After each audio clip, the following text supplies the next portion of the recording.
Hello, we're there with 3 and Out this week. I am without the marvelous Brad Allis. He is on location with 1290 The Source doing the show before the game. A lot of things to talk about this week as Oregon comes to town against the Wildcats. Wildcats coming off of 2 huge losses to top 10 FBS teams in Oklahoma State and in the Stanford Cardinal with Andrew Luck, who came into town and showed what he can do. A lot of what I want to focus on tonight is the mental capacity of this Wildcat football team. Where are they at? Are they stable? Is there a locker room that is divided right now? How are the players with the coaches? These are some things I want to address, and I think that we can get addressed tonight in the Oregon game. We're going to see if the Wildcats can be competitive coming off of 2 huge losses the way they have. The morale of this football team could be down. The mental makeup maybe not as tough as we want it to be. We're going to see. It's going to be a real big test tonight with this Wildcat team to see where they're at. Oregon's going to come in. They already have 1 loss, and they're going to try and punch the Wildcats in the face early. How are the Wildcats going to respond? Injuries have plagued this team, and that's going to be, something that we need to see how the Wildcats can come out of it. If the defense is slow, is dragging, Oregon's going to be up 21-0 within a couple minutes, and that is something that the Wildcats definitely do not want to address. They don't want to be playing comeback the rest of the game, especially with the lack of a running game. The passing game's been putting up big numbers, but has not been able to put points on the board. For the next take, I want to discuss Oregon's spread option and the Wildcat defense and how they can stop it, or if they can even stop it, if they can slow it down. The Oregon offense works in many ways. It's very complicated. I'm not going to sit here and be able to break it down in two minutes, but they basically run the spread option. It relies on reads from the quarterback. The quarterback reads various things.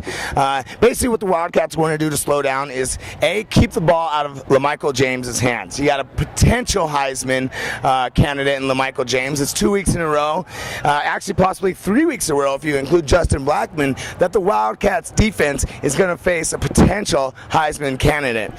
This week, like I said, with LaMichael James coming to town, the Wildcats want to limit his carries. They want to expose which of the Wildcat defenders is the quarterback reading and try and make sure that the quarterback keeps the ball as much as possible. This is going to do a couple things. One, you hope that he absorbs a lot of hits, maybe gets a little banged up, and this disrupts his flow of the game. You also want to hope that he has to make quicker reads. Making him think quicker is going to make him hopefully make a couple mistakes. The Wildcats are going to need to win the turnover battle if they're going to slow this defense or this offense down and be productive on defense. They also need to make sure that they don't fall for misdirection plays. The Oregon offense is going to have a bunch of motions coming in. They're going to try and complicate things. Wildcats need to stick to the basics. Don't overcomplicate things. Stay with your read. Stay with your man. This is very important because Oregon relies on all these misdirection plays, and then if you have a mess up in your assignment, boom, a wide receiver could be open down the field, touchdown. So Wildcats are going to definitely have to tighten things up for them to have a chance on defense. And for our third take, I want to discuss, of all things, the kicking game. Where to start? Well, let's just say, for one, the kicking game has been the Achilles heel for the Wildcats. Can make extra point, can make a field goal. What do you do on 4th down? You have 2 options. You go for it or you punt. I mean, I'm not going to say you have to take out the kicking game altogether, because you can't, but really on 4th down, I hate to say it, but I almost want to see the Wildcats, if they're within the 40-yard line, go for it. If this game is close, you do not want to put this game on the kickers. We've seen how that has happened before. Single-handedly, the kickers lost the ASU game for us. Really admit those 2 missed field goals against Stanford. That was the ball game. The Wildcats were up 16-10. Stanford was up 16-10. The Wildcats drove down the field, missed a field goal. Defense does their job. Wildcats offense gets the ball back, drives down the field, boom, misses another field goal. They would have made those 2 field goals. Wildcats go into the half, 16-16 all, tie ball game, and you have a brand new game going into halftime. Instead, Wildcats are down 16-10, morale's done, and the game was over after that. So the kicking game has proved that it can lose the ball games for the Wildcats.